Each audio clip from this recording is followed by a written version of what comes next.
Okay, guys. Now we have a very confusing question type in IELTS reading, and that is what we call true, false, not given.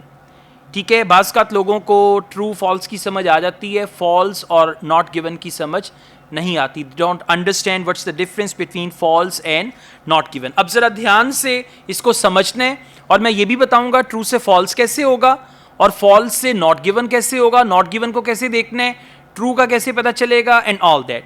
पहली खुशखबरी ये है कि यहाँ पे भी क्वेश्चंस और पैसेज एक ही ऑर्डर में होगा.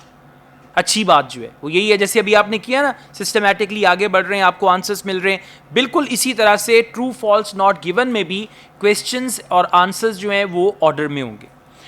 अच्छा, अब वही काम हमने करना है, क्वेश्चन को पढ़ना है, क्लू वर्ड निकालना है और देखना है वो कहाँ पे है. पहले क्वेश्चन को करने में ज़्यादा टाइम लग सकता है क्योंकि आपने पैसेज में से क्लू वर्ड ढूंढना है.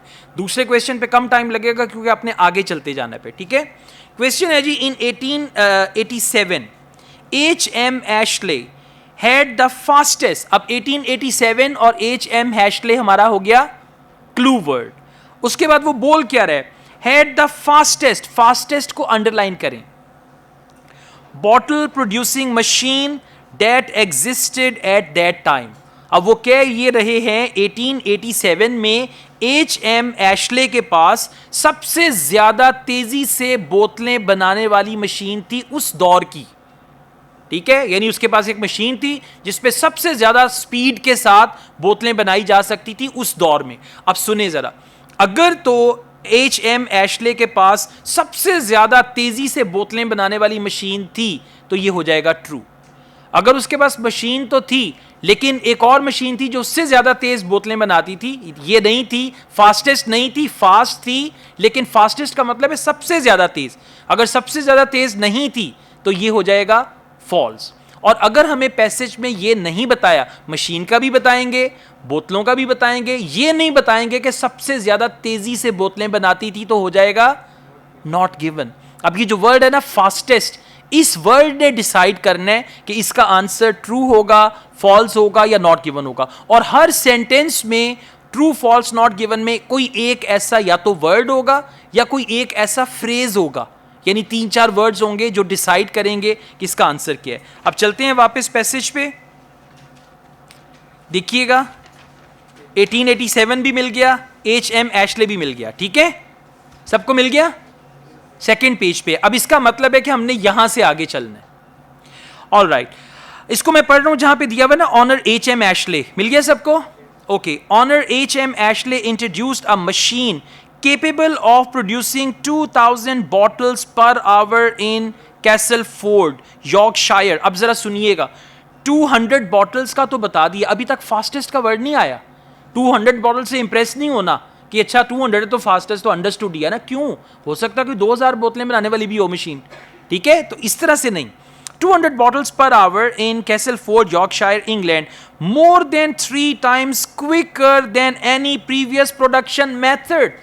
मोर देन 3 times क्विकर, के 3 गुना ज्यादा तेज थी किसी भी और प्रोडक्शन मेथड से. ट्रू. ठीक है, मतलब 3 गुना ज्यादा तेज रफ्तारी से बोतलें बनाती थी. और उसने क्या बोला यहां पे? फास्टेस्ट. अब फास्टेस्ट की जगह पे जो वर्ड इन्होंने बताया ना यहां पे, more than 3 times quicker than any previous production method.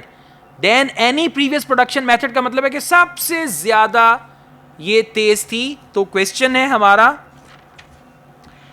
H.M. Ashley had fastest bottle producing machine that existed at that time. That existed at that time के लिए क्या आ गया बताएं?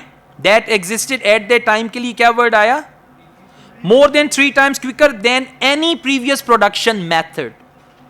ठीक हो गया? चलें जी. अब आइएगा क्वेश्चन नंबर 10 पे. Michael Owens was hired. Michael Owens का वर्ड अंडरलाइन कर लें. Was hired by a large US company. अब जरा सुनिएगा, ये ना पैसिव वॉइस वाला है, इसमें बड़ा घुमाते हैं. माइकल ओन्स वॉज हायर्ड, क्या मतलब है? माइकल ओन को हायर किया. ठीक है, was hired by a large US company, के एक बड़ी यूएस कंपनी ने माइकल ओन को हायर किया, यानी उसको उन्होंने नौकरी पे रखा, उसको अपना नौकर रखा. to design a fully automated bottle manufacturing machine for them, कि वो उनके लिए फुली ऑटोमेटेड का मतलब है जो खुद ही काम करे, मुकम्मल तौर पे खुद ही काम करके बॉटल्स बनाए। अब अगर तो माइकल ओन को एक अमेरिकन कंपनी ने नौकरी पे रखा कि वो उनको बॉटल बनाने वाली ऑटोमेटेड मशीन बना के दे, तो ये होगा ट्रू। अगर उन्होंने नौकरी पे नहीं रखा, माइकल ओन्स ने खुद एक कंपनी बनाई और उसमें उसने ये किया, तो हो जाएगा फॉल्स। और अगर ये नहीं बताया कि माइकल ओन्स को किसी कंपनी ने मुलाजिम रखा या उसने खुद से कंपनी बनाई, तो फिर ये हो जाएगा नॉट गिवन। अब आइएगा वापस, माइकल ओन्स का वर्ड मिल गया सबको। अच्छा, इसको मैं पढ़ रहा हूं देन इन 1907 से, ठीक है। Then in 1907 the first fully automated machine was developed in the USA by Michael Owens, founder of the Owens bottle machine। Founder किसको कहते हैं? मालिक को, कंपनी का जो मालिक होता है। Bill Gates is the founder of Microsoft, ठीक है। तो founder of the Owens bottle machine company, later the major manufacturers Owens Illinois, right. अब क्या उसको किसी ने मुलाजमत पे रखा? नो, वो कंपनी उसकी अपनी थी, राइट। अब जरा क्वेश्चन को दोबारा पढ़िएगा क्योंकि हमने डिसाइड करना है true false not given. Michael Owens was hired by a large company. No, he was not hired, he was the owner, he was the founder. अब क्या यहां पे फॉल्स होगा? तो क्यों होगा? Because he was not hired, he actually founded that company, कि वो कंपनी का मालिक था, मुलाजिम नहीं था। That is why the answer will be false. Good. अब ये साथ साथ पॉइंट आउट करते जाएं, इन बातों को घर जाके समझना है। कुछ चीज़ें अभी समझ आएंगी, कुछ चीज़ें अकेले में जब प्रैक्टिस करेंगे तब समझ आएंगी, but you have to go on with it. Question number 11 पे आ जाएं। नाउअडेज, नाउअडेज का मतलब है प्रेजेंट, आजकल। Nowadays most glass is produced by large international manufacturers. अब जरा अंडरलाइन करें मोस्ट ग्लास को। नाउअडेज हो गया मोस्ट ग्लास। अब जरा क्वेश्चन को समझिएगा कि आजकल ज्यादातर जो शीशा बन रहा है वो बड़ी बड़ी इंटरनेशनल कंपनीज बना रही हैं। अब अगर तो वो आपको ये बताएं कि शीशा बड़ी बड़ी कंपनीज बना रही हैं, इसका ये मतलब हरगिज नहीं है कि जो ज्यादातर शीशा बन रहा है वो बड़ी बड़ी कंपनीज बना रही हैं। आपने फोकस किस पे करना है? मोस्ट ग्लास पे। बात समझ रहे हैं? फोकस किस पे करेंगे?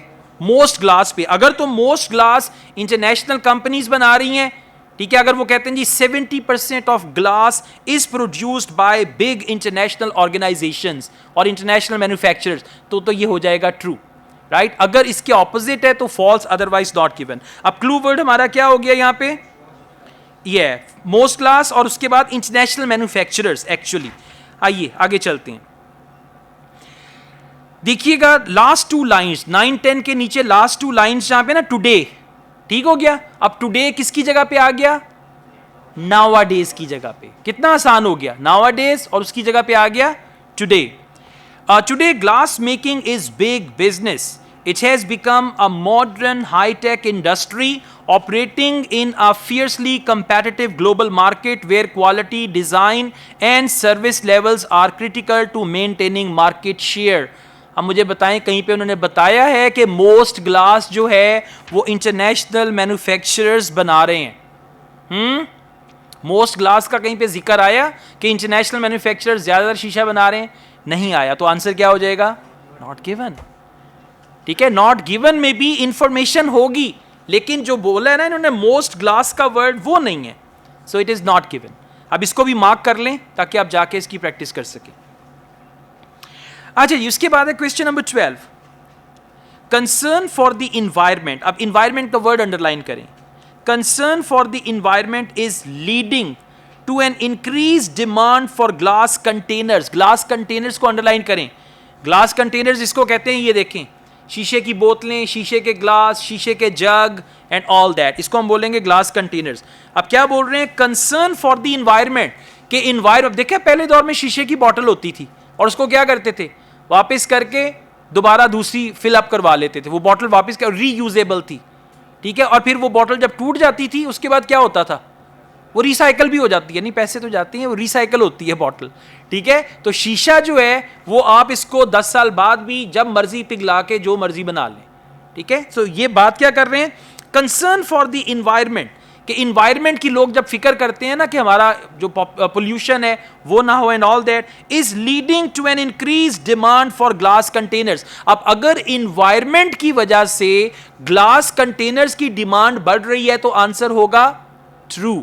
और अगर ग्लास इन्वायरमेंट की वजह से ग्लास कंटेनर्स की डिमांड कम हो रही है, वो किसी और तरफ जा रहे हैं, रीयूजेबल प्लास्टिक की तरफ जा रहे हैं, तो क्या हो जाएगा? फॉल्स। और अगर ये नहीं बताया कि इन्वायरमेंट की वजह से ग्लास कंटेनर्स की डिमांड बढ़ रही है या कम हो रही है, तो आंसर क्या होगा? Not given. ये अब आप लोगों को पता होना चाहिए, ऐसे हुआ तो ट्रू, वैसे हुआ तो फॉल्स, ऐसे वैसे हुआ तो नॉट गिवन। ले जी वापस आ जाए। इन्वायरमेंट का वर्ड मिला कहीं पे, नजर आया? लास्ट पैराग्राफ रिसाइकलिंग का वर्ड आ गया। लास्ट पैराग्राफ को मैं पढ़ रहा हूं। Glass is an ideal material for recycling and with growing consumer concern for green issues. अब देखें, इन्वायरमेंट की जगह पे वर्ड क्या आ गया? Green issues. ठीक है, consumer concern for green issues, glass bottles and jars are becoming ever more popular. अब मोर पॉपुलर का क्या मतलब है? उसकी डिमांड बढ़ रही है। आर बिकमिंग, देखे ना क्या बोल रहे हैं, ग्लास बॉटल्स एंड जार्स। अब जो कंटेनर का वर्ड आया ना, कंटेनर की जगह पे यहां पे वर्ड यूज किया bottles and jars. Exactly, are becoming ever more popular, कि पहले से ज्यादा पॉपुलर हो रहे हैं। क्वेश्चन क्या है? Concern for the environment is leading to an increase demand for glass containers. Answer is true. Well done. अब आ जाए क्वेश्चन नंबर 13 पे। It is more expensive to produce recycled glass than to manufacture new glass. अब यहां पे देखें, glass को recycle करके बनाना उस पे ज्यादा पैसे लगते हैं और जो नया शीशा बनाना उस पे कम पैसे लगते हैं। अगर तो ऐसा है तो ट्रू हो जाएगा। अगर ग्लास को रिसाइकल करने पे कम पैसे लगते हैं, नया शीशा बनाने पे ज्यादा पैसे लगते हैं, तो हो जाएगा फॉल्स। और अगर ये नहीं बताया कि ग्लास को रिसाइकल करने पे कम पैसे लगते हैं या नया शीशा बनाने पे कम या ज्यादा पैसे लगते हैं, तो हो जाएगा नॉट गिवन। समझें इस चीज को, ठीक है? अच्छा जी, it is more expensive to produce recycled glass than to manufacture new glass. आ जाइए, as less energy is needed. मिल गया सबको? सेम पैराग्राफ, लास्ट 4-5 लाइन है। As less energy is needed to melt recycled glass. अब energy का ताल्लुक है कॉस्ट से। एनर्जी का ताल्लुक किस चीज से है? कॉस्ट है। भाई जितना पेट्रोल डलवाएंगे उतने ही पैसे बढ़ेंगे, ठीक है? अब वो क्या बोल रहे हैं? As less energy is needed to melt recycled glass. इसको पिघलाने में कम एनर्जी लगती है। आगे क्या बोल रहे हैं? Than to melt down raw material, कि शीशा बनाने का जो रॉ मटेरियल है उसको पिघलाने में एनर्जी ज्यादा लगती है, रिसाइकल करने वाले शीशे पे एनर्जी कम लगती है। तो कौन सा महंगा हुआ? न्यू वाला महंगा होगा, रिसाइकल करने वाला सस्ता होगा, इस पे एनर्जी कम लगेगी। अब वापिस आए, it is more expensive to produce recycled glass. नहीं, रिसाइकल्ड पे पैसे कम लग रहे हैं, नया बनाने पे ज्यादा लग रहे हैं, तो आंसर क्या होगा? फॉल्स हो जाएगा। Very good. ये कौन कहता है आइट्स रीडिंग मुश्किल है? ऐसे करें तो आसान हो जाएगी। चलिए।